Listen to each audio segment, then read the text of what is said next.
All right, welcome back to Mindful Morsels. Today we're having a guest on for the second time, but it was the previous podcast, not this one. And we have Daania to hear, guys. Daania, would you like to introduce yourself?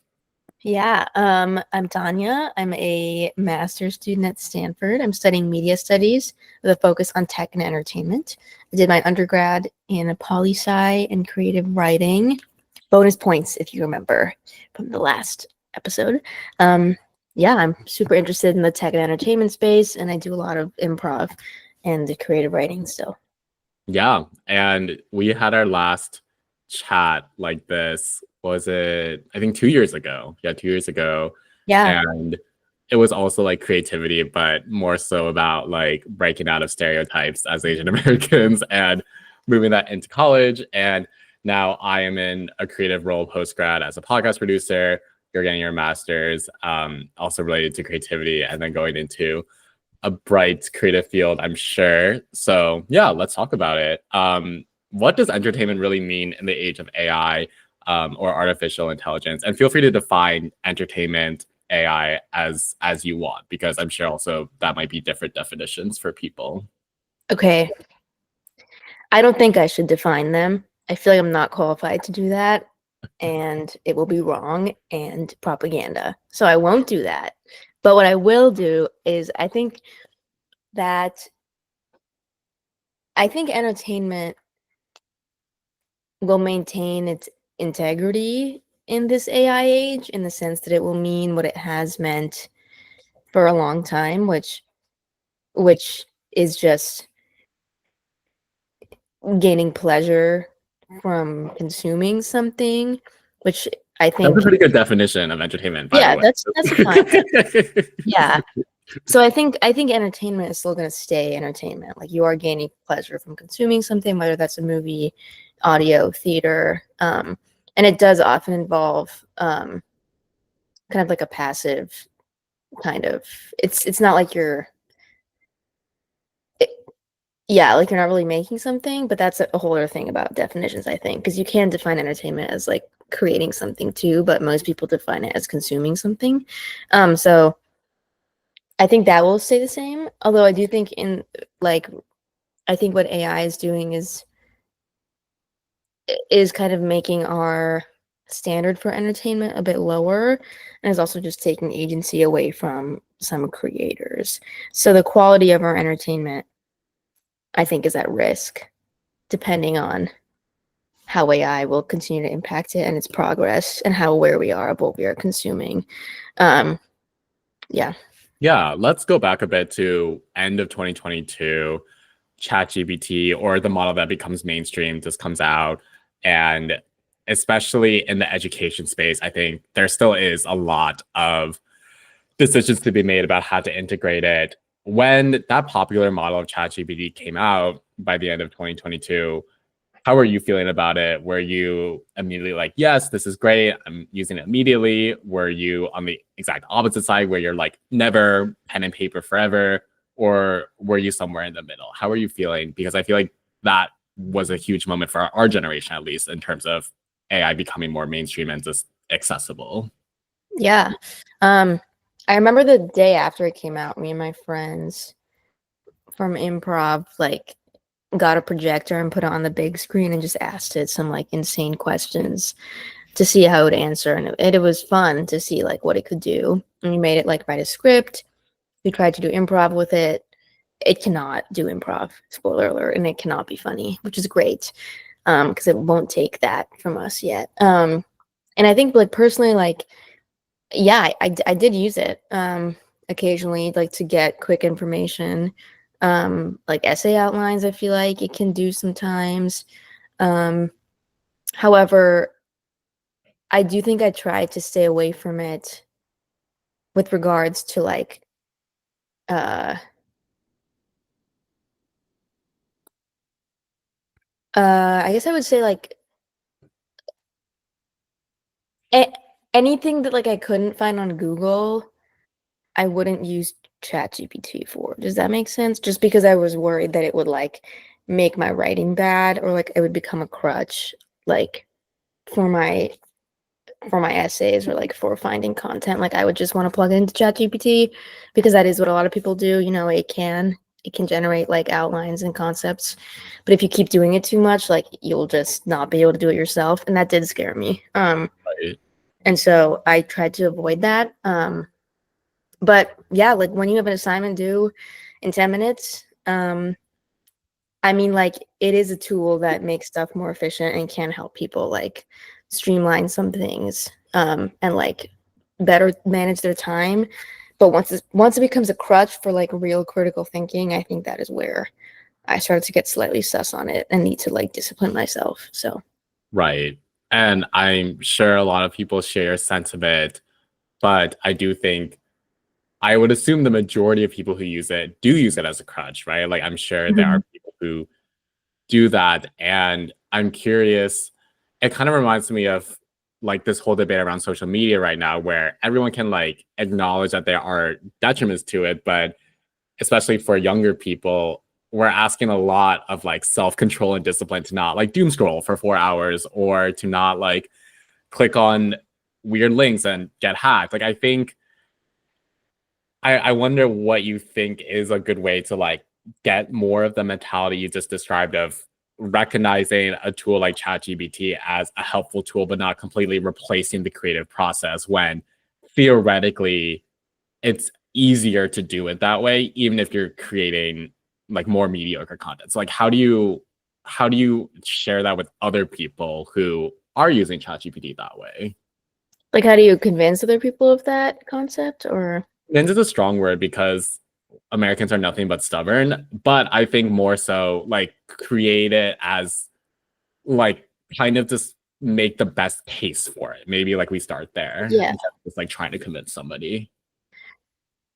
I mean, it really does have to do with that person's values and like goals in the sense of like, I don't know, like if you are a like CS bro and you know you want to be a software engineer and you never want to do anything having to do with like letters or like communication in your life, then it's going to be hard for me to convince you to like not use ChatGPT for like your poli sci essay that you don't care about. You know what I mean? Like Yeah. it depends on what someone wants, and like if someone just doesn't care about something that much and like does just want to use ChatGPT to get it over with, and like they've kind of already decided that beforehand, and like I mean the the thing is, it's almost like ChatGPT just makes it easier for people to like slack on their work, but they're going to do it anyway in some other way, shape, or form. But ChatGPT is just allowing people to do it more often with more ease. I would say that like for people who accidentally fall into using it and like don't realize what's happening, it would be easier to tell them like, hey, like um this is like going to rot your brain. Um Maybe not like that harsh language, but like just like, making them aware that once they if if they keep using it, like they might just become too reliant on it to the point where they can't even come up with ideas themselves. I mean, like if you need ChatGPT to brainstorm, like that's kind of concerning if you can't brainstorm ideas yourself. Yeah, so it should be a tool. It shouldn't be like the foundation of what you're doing, I think. Right.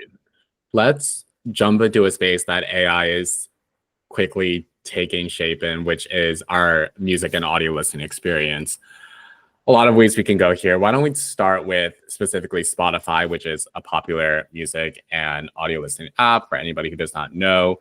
And Spotify does this thing at the end of every year called Spotify Wrapped. Do you want to give a quick overview of that and maybe what was a little different about the reactions to this past year's Wrapped? Yeah, so Spotify Wraps is just when they wait, why can't I find the video? Oh, here it is. When they give you like an overview of what you listen to, the artists you listen to, like the genres you listen to, and they do it in like a very pretty, aesthetic, eye-catching, like interesting animation that pops up on everyone's phones, and it's like fun to share. It's fun to watch and like see how it went, and they often like do it in a very creative way where like I can't remember what they used to do, but like they'll like find a way to make it like unique. Do you remember anything they used to do? Or like I can't remember. Like before this year's version or Yeah, the yeah. Before this year's version. I think it just felt more um organic and correct to like what you were listening to. Mhm. I think it wasn't as like quantity heavy, but I think obviously they were like, these are how many minutes you listen to, like your top 5 artists, your top 5 songs. And then I think they were just better about choosing like your top genres. I think that was like a big sticking point where it seemed like more accurate genre wise, like what you were listening to each year. Yeah, and they also just had more interesting ways of framing your music listening, like whether it was seasons or like times of day, whereas this time it was months and they just did it in a very weird way. And yeah, the response to this year's Wrapped was just people were disappointed because it felt AI generated and people could almost tell like there was the genres that they used were like Pink Pilates princess pop, like I don't know, they had like pumpkin spice girl grunge Saturday sadness. Like I mean like it was like they were just meshing together these words that didn't really mean anything and people like can tell, which is good. That's a good sign of society is that people didn't like it. It actually made me feel good because that means that people are like are aware of like what they're consuming and are feel good enough to like vocalize their dissatisfaction towards a platform. So that's good for Spotify too. And I hope they take that feedback. Um, but yeah, I do think, you know, that this Wrapped was a symptom of a larger problem that Spotify is starting to uh, undergo. So Right. Do you have like better hopes for 2025 rap? Like, do you believe that it'll be better, or do you think it will be just a more confusing combination of like maybe human and AI working together? um I think it depends on Spotify and if they take the feedback and like who they hire and who they fire. I mean, it's weird because I think, you know, Spotify has really embraced AI and like that is one of the pluses of the platform. It gives you a personalized listening experience.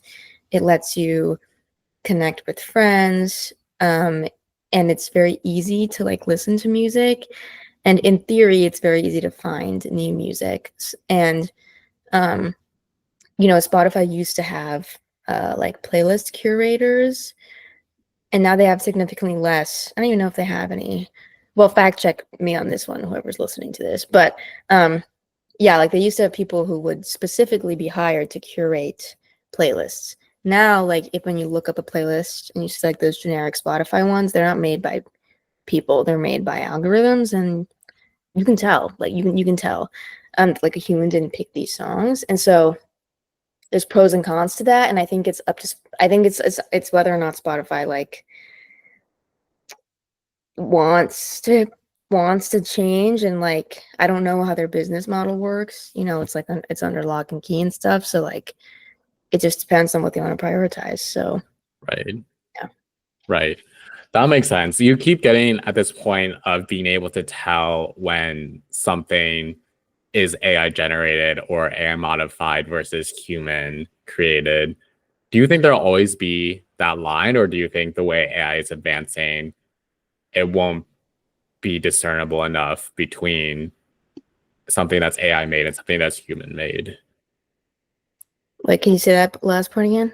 Yeah, like do you think we'll get to a point where it's going to be harder to discern between something that's AI Mhm. made and human made versus right now, I would argue it's the opposite, where especially like AI art too, it's just like it's too glossy or like there's like an extra finger on the hand, like it's more obvious. But with the way it's advancing, like, do you think there is a possibility for it to be harder to discern between the two?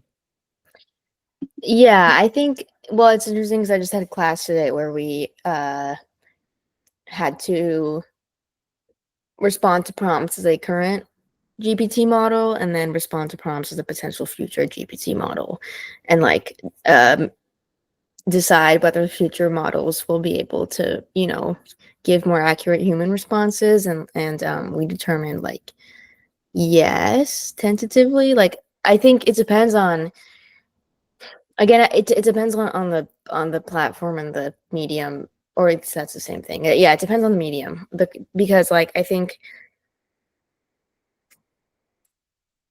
like if you're asking ChatGPT for advice on like a breakup, I think in the future that could sound more human, the way that they give the advice and the way that a platform would give advice.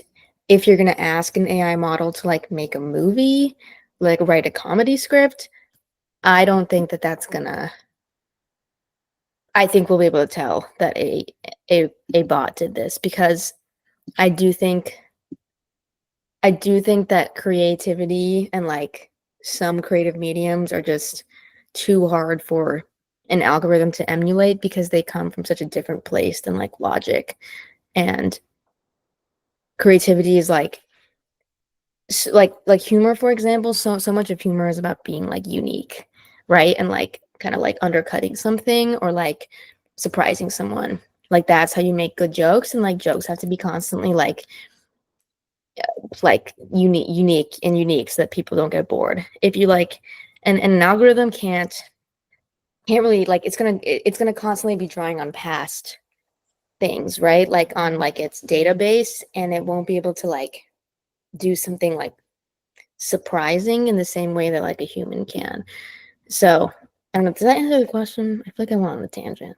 Yeah, I mean, you're basically pointing to this like significant difference that you don't think even like an advanced AI model in the near future would be able to cross, which is being able to have truly original thoughts that would resonate with humans specifically. And I think Yeah, that makes sense. but I this does think, depend on human, like this does depend on like on us, and like how like aware we are of what is happening. Because like I do think like with Spotify right now, like it is changing our music taste, and it's changing the way that music is made, and like it's happening very like subtly, and like we're not all aware of this, and our brains are like adapting to the AI almost. So like there right, is a world where like we start to think that like ChatGPT is funny, like just because like our brains are now like used to it, which is what I think is scary, is like losing the like awareness, and like succumbing to kind of like a passive kind of consumerism, which we are kind of going towards right now. So right. I think it's also telling that for all like the ridicule that Spotify Wrapped got this time around, I at least did not hear about like this mass protest of like leaving Spotify and not using Spotify anymore. Like I'm yeah. sure the majority, if not like a very, very high majority, are still just using it. And like you said, I think it's a question of if we are getting more and more used to like this blend of a human AI world, even in small ways, like on Spotify, how do we remain sharp in terms of retaining maybe what are the qualities that are only human and even like advanced AI cannot replicate? Um, Hmm. and also, like, is that just going to change our conception of being human? Like, maybe it'll just become normal for like the babies that are being born now to grow up with that. I think that gets to a bigger point as well. I think how I hear AI being talked about, there's kind of like two ways. First, I think there are people and groups that say treat AI like any other technological breakthrough that people thought was like existential. Like it could be anything from the printing press all the way to, I mean, the most recent example would be like the internet and Y2K and all of the panic around that. And then the other side is arguing the opposite, where they're saying AI is completely different. We are going towards super intelligence. Most of the Silicon Valley leaders are saying that, or in some ways saying that. So, what do you think? Do you think AI, as it relates to entertainment, is making a proportional impact the way that like the digitization and like auto tuning did to like music, for example, where when auto tune first came out, a lot of people were just like, no, this is going to kill live bands, kill live music. But we're here with auto-tune still and also with live music? Or do you think AI is different enough where it's going to like drastically change entertainment in a way that previous technologies have not? Well, I think there's two ways of viewing it in the audio industry, and I guess also in other industries like music, TV and movies, but it's like the concept of AI generated music and then what AI is doing to the industry outside of that. And so on the AI generated music side, that's I think a different beast that I cannot talk about yet. But it is definitely impactful. But on the side of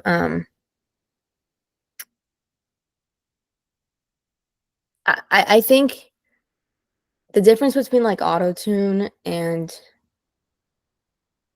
the way that AI is integrating into platforms is that auto-tune isn't directly linked to like how we consume music.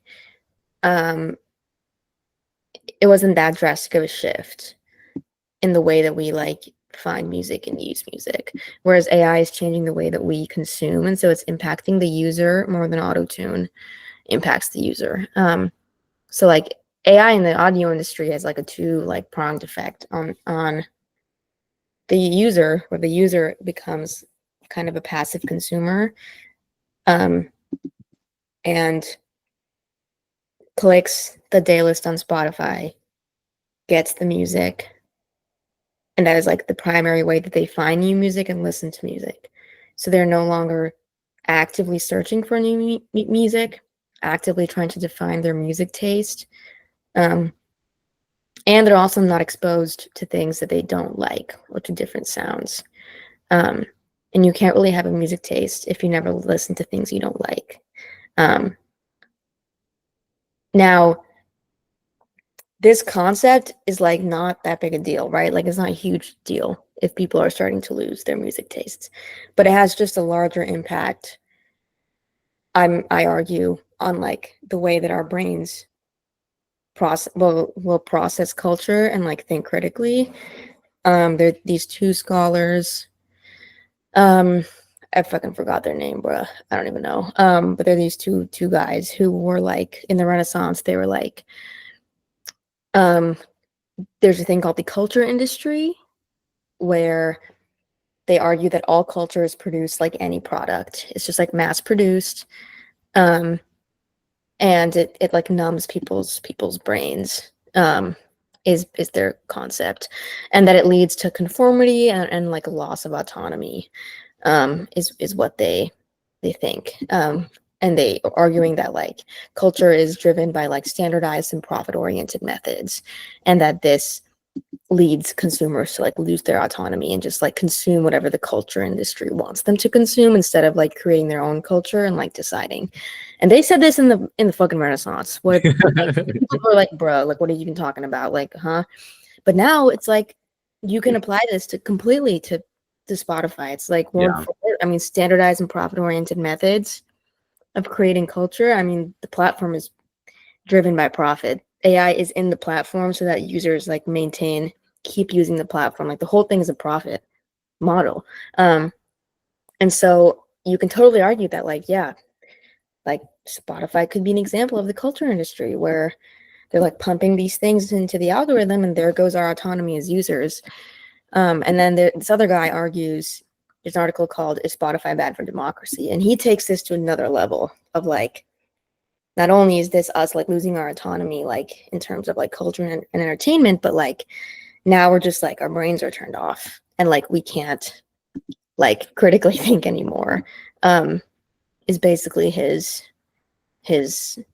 idea. So there's like a lot of schools on thought on this. So anyways, that's like the one thing is like how it impacts the users, and the other side of it is obviously how it impacts the artists, where it's if you want to get on Spotify's playlist, you need to match a certain beats per minute and you need to match a genre. If you don't get on one of Spotify's playlists, it's much harder to blow up as an artist. So if every artist's goal is to get on one of Spotify's playlists, they're going to be trying to fit like one of those genre models, right? So that they can get on and get listens and streams, because that's how you make an income as a musician. So what this means is that if every musician has like the same goal of fitting a genre that Spotify has decided, then like the musicians are also under the control of what Spotify wants them to make and not what they want to make. And so then you're going to have music that starts to just sound the same. Um, so, and then it'll just keep going. So, and they just feed into each other. So that's why I think it's going to have a bigger impact than I think things like auto-tune, because it's gonna be big. Right. And you feel like this is like a unique impact compared to maybe like even when an app like Spotify was created and people are putting music on it. Like you think this is different than like other changes. I mean, I think this is just going to be slower. I think like when an app like Spotify or Apple Music was created, or like when the iPod was created, yeah, that totally and immediately changed the way that music was consumed. Like people stopped going to record stores and like getting CDs. Sure. Yeah, or But it wasn't as mainstream to do that. yeah, Yeah. and like it was very quick.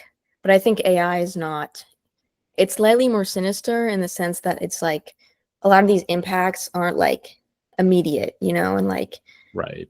they're just like very slow until like, and like we might not even see like a boom. Oh, like look, it impacted. Like it's just gonna be like slow until like there's other impacts that just come from it. I just think it's gonna be a less obvious Yeah. thing that happens. So Right. The last area I want to cover is how AI is impacting TV and movies specifically. Something that's been running around in the discourse has been a movie called The Brutalist, which is seen as a front runner for a lot of the awards this season. I'm not going to get a lot more specific than that because there are much better podcasts and people to talk about the chances of it and everything. But something that I, and I'm sure a lot of other people have read, is that The Brutalist, the directors, producers team, they used AI to enhance the Hungarian dialogue and accents that were used in the film. And this was a practice, I think, in some other big movies this year, such as Emilia Perez, which also uses a lot of non-English language. And has clearly been a practice for at least a few years, but it's just coming to the forefront because these big Oscar contender movies have been using it. So what is your stance on that? Like, as AI continues to go into entertainment in sinister ways, as you said, slightly less sinister in other ways. Like, what about how AI is affecting movies, in this case, dialogue, but more generally, like where are we and where potentially could we go with that? yeah, I honestly don't know that much about how it's impacting dialogue. Um, so maybe you probably know more about that vibe. I feel like uh generally I think it has a similar impact to what I talked about with Spotify, where it's just like we're not really actively seeking out new things to watch in the way that we used to, where again it's just recommended to us by like the Netflix algorithm or like Disney Plus. Um, and those algorithms just will keep feeding us things that they think we'll like, and like we just won't really go out of our comfort zone. Um, and I think that has a similar effect to what those two philosophers were saying about the culture industry and like profit oriented methods of creating culture. And also like there's just we're given a lot more access to movies and TV shows to watch, almost like an information overload, because of these platforms. There's a lot of bad stuff out there. I mean, there's some shows that I'm like, literally, how did this get on Netflix? Yeah, You know what I sure. mean? Right. So like quality is going down, and it's because it's because of the profit oriented side of it. Like, and we're watching it happen. Like it's harder to find like a good TV show. If you like do a lottery on Netflix, the likelihood that you're going to find a TV show that you love is like kind of low. Same with like movies. And that's just an interesting pattern where it's like the quality of this art is going down. Is it because of AI? Like, I don't know. Is it because of the algorithmic recommendations? Like you could hypothesize that yes, it is because there's an algorithm behind these recommendations, and like, but you could also hypothesize that this is how it's always been with like Hollywood and wanting to make movies for money, and that just brings up the larger question of like art versus profit, and if the two can even coexist ever. And if AI is just like making it more known, the like obvious distinction between the two. So Yeah, that's a fair point, and I think art versus profit is like the timeless question for anybody, even like remotely part of like creativity. I will say one thing that I was thinking about as you have been given these great examples is a lot of it is centered on like one person, right? Like the individual, the user opening up Netflix, opening up Spotify. Would there be an argument for needing to like actively seek out the recommendations of like your friends more or those people you interact with? Because I mean, everything you're saying is everything so far has been centered so much around like how the individual might either willingly become passive or unintentionally become passive. But I feel like it's the people who are objectively just not you and they have their different tastes that introduce you to like that movie that you ended up liking or not liking. Same thing with music. So do you think there's a case where people just need to like interact with each other more, and that is like one way to at least live with this change? Because like we talked about, it's not like everybody's like leaving Spotify all of a sudden. So if we are living this reality, like, do you think there's an argument to be made about like more, I hate to use the word intentional because I think everybody's generally lazy, including myself, but is there a way to like interact better with people around you to not just be swept away? yeah, I think there is, and I think a lot of the onus is on us as users to like be aware of this and be combating it through, talking to your friends, interacting with each other more, you know, finding music in new ways. But the thing is, like, the onus is always on us. I mean, Yeah, like, right, like doom scrolling, like, yeah, I should get off my phone after like 3 hours, but like I don't feel like it. So it's like the onus is always on the user. In terms of like the negative effects of what a platform can have, like whether it's Instagram. I mean, there's been so many studies on like what social media is doing to young people. Is it on young people to like get off these platforms, or is it on the platforms to like fix something? Like that's like also a huge debate in the community. Same thing with like, say like the power goes out and the internet goes out. That is gonna force you to like do something that isn't on the internet. right. So like you are inherently going to act different if like a platform is taken away, or like if a platform changes something. Whereas like if the internet is on, how likely are you to not use the internet for like the day, or like go read a book? Not as likely, right? It's just like, Yeah, so it is just a question of like, yeah, it is on us. Um Also, like, I mean, we're both like educated people. Like, I'm studying this, so like I'm aware of this. So people who like don't have the resources to even maybe like understand the impact of AI and like what it's doing, like it's not fair for us to assume that they would even know of like the detrimental effects. Should a sure. platform advertise like the detrimental effects of using it? Like, should there be a warning every time you open like Instagram of like what social media can do? Like same with like Spotify. I don't know. Like I don't know what, and I feel like this is just another just huge debate of whether it's on the people or whether it's on the platforms to inform us of like of the impacts of a platform. So Right, right. And that debate is raging across DC and all the yeah. organizations involved with it. So yeah, Especially now. I mean, with yeah, TikTok and like, I don't know. It's just like who is it on? Who is it on to tell people what the real impact is? So right. And I think that gets into like what country you're in, like what system of governance you're under, like the culture of each country. Like I think America is just love our freedom for the most part. And like we just exactly. can't, like we hate being told what to do. And this is like a very generalization, but that's kind of like our culture. Like our culture is Yeah. very much like the government has like specific use cases versus like you see, especially a lot of like European countries, like the way they have evolved their digital legislation, that how that Mhm. has like been good for them in terms of like a governing standpoint, but has really hurt like the business side of how tech especially can operate in on the continent. So I think it also just matters like where you are and what Yeah, citizen you totally. have. And Mhm. that runs headfirst into like a multinational corporation like Spotify or Apple or anything Yeah. where they transcend country boundaries. So Yeah, and like whose interests are at stake? I mean, if you think of like nicotine versus alcohol, I mean, you're going to see anti-smoking ads all the time. Like that is a yeah, movement in the US. You're not going to see anti-alcohol ads, you know, yeah, airing on TVs, even though they both have like the same negative impacts. But like, why is one getting, you know, and it's because of like of interests. I mean, it's if you read the history of like fucking like nicotine, like I'm not going to get into that, but it's just an example of how like, you know, we're not always going to be told the truth, or like it's going to be about whose interests that's the line with the message that's being sent.